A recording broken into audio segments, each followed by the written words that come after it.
Welcome. Today, we're going to solve the problem of having too many games that are too effing big to fit on your SSD.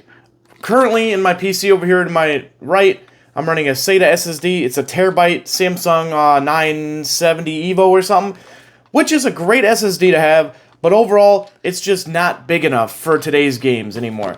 You got like Jedi Survivor, Forza Horizon, then you add Forza Motorsport that just came out, and then you put Starfield on there. You're pretty much going to be tapped out, especially if you play Warzone and Call of Duty, right?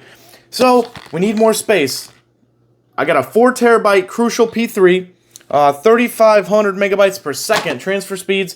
We're going to take this PC apart, show you the process of how to replace or add one of these SSDs to your rig. It's pretty simple for most PCs because most of the time you have pretty good access to your motherboard where these things usually go.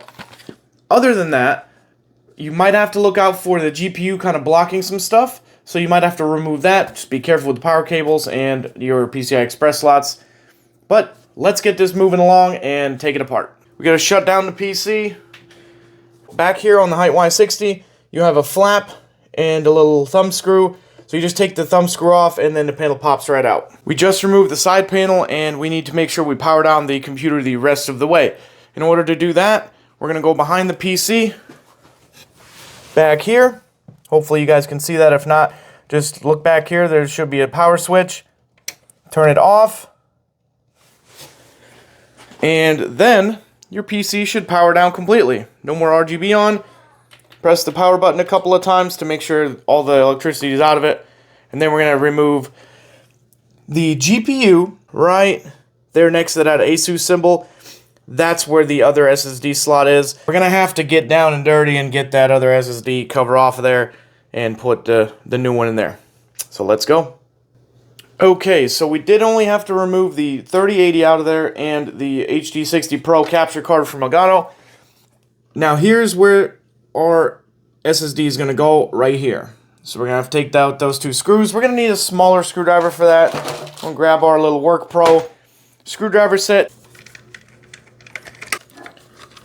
The screws will usually not fall out because they have a little stopper on it, but you do want to be careful.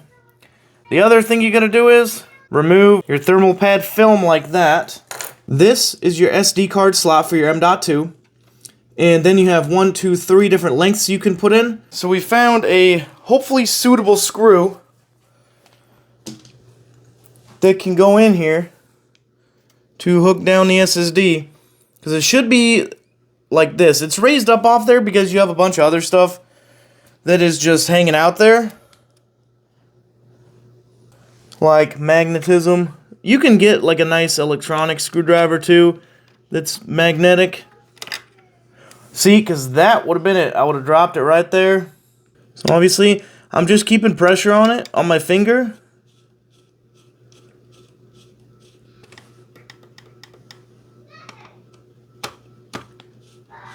Now we can switch to the other one that's a little bit smaller.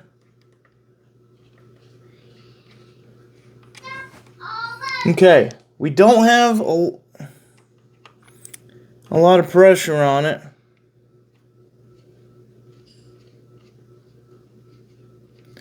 I'm trying to keep it at the threshold, right where it starts to bend the SSD a little bit, and keep it right there. Obviously, these parts do not move, so you don't really have that issue with it, falling off or something like that. Again, make sure you remove the film that's on your SSD cover and put this thing back on like that. Just kind of hold it. I know you guys can't see a whole lot. Should have probably put a light in here. And then tighten down your SSD cover again.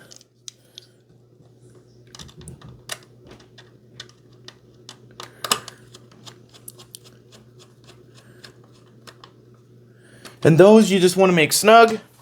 Now we put our capture card back in here. I don't really need this in here, but I already have it in, so might as well just leave it in there. I do have another surprise for y'all in a few days, maybe a week. But we put our 3080 back in. Put our cables back in, or plug them back in. These do have a plug and unplug limit, but I don't think it's really an issue as long as you make sure they're completely seated and good to go. Turn the power supply back on, like so, and bam, we have power. When you get to your desktop after installing the SSD and turning your computer back on, you never put the case side on because then something isn't going to work, so just in case you get to take it all back apart, you only go as far as putting it back together enough to run it. So then you can type in Partition. It should say something like create and format hard disk partitions. This may be a little bit different on Windows 10. You click it, it's going to pop up with this. Most likely, if you do not see your drive, for example, our 4 terabyte SSD right here, these are just all my drives, right, that I had already. It's going to ask you, choose an option that works for you. Usually the recommended is fine because it's not like you're going to take this thing out and put it into a different PC. If you are, you're going to format it anyways. So we're going to hit OK. It's going to initialize the disk. And let's make that bigger. And then you're going to have this right here. Right click. You're going to put new simple volume.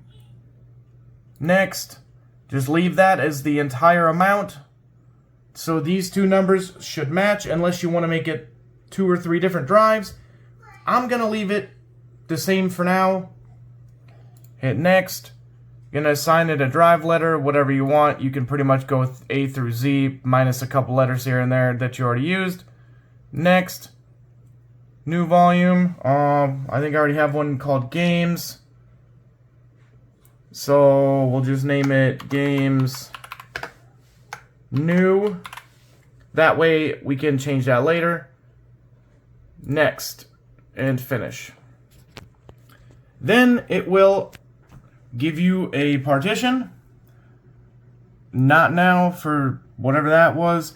Now we have a 4 terabyte SSD installed. Bam. That's all it took. Now we're going to put this side piece of glass back on. And let's get to gaming.